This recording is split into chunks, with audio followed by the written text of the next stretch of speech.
Hello mga kapugi, Kuya JTB at your service. At for today's video, Suzuki minivan type latest model po ang ipapakita ko sa inyo.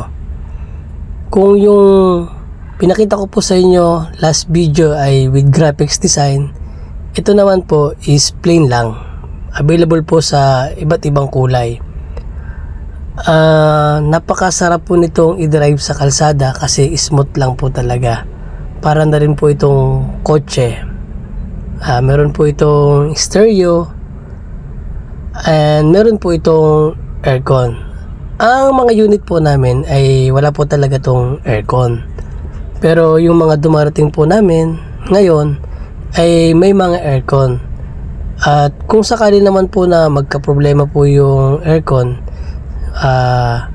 ipapagawa nyo lang po ito sa labas kasi yung mga mekaniko po namin hindi po nila alam i-operate o i-repair yung aircon. Napakaganda po ng unit na ito para sa inyong mga business at pang service, pang pamilya. Lalo po ngayon, uso po ngayon yung mga naglalasada, nagsishopee. Maganda po ito para sa inyo kung gusto nyo po itong gamitin na pang Lazada, pang Shopee. Kasi maluwang na din po yung loob nito, yung upuan niya napo-fold.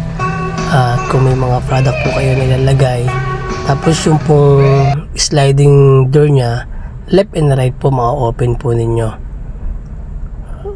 Subok na po sa mga long drive ang unit na ito.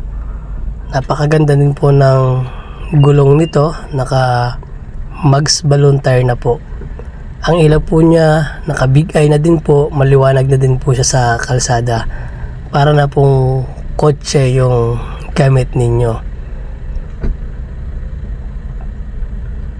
At kung meron po kayong mga katanungan tungkol sa unit na ito, mag-message lang po kayo sa messenger ng Rusconaga or tumawag po kayo sa cellphone number na naka-plus po dyan sa screen, or pumunta lang po kayo dito sa Barangay Concepcion Pequeña, Naga City. Tapat lang po ito ng cemetery po ng Barangay Concepcion Pequeña at tabi lang po ito ng SSS. At kung nagustuhan nyo po ang video na ito, huwag niyo pong kakalimutang mag-follow para updated po kayo sa mga susunod ko pang video. At kung meron po kayong mga unit na gusto nyo na gawa natin ng video, mag-message lang po kayo dyan sa comment section sa ibaba para magawan po natin ng video. Maraming salamat po sa inyong suporta at panonood. God bless us all.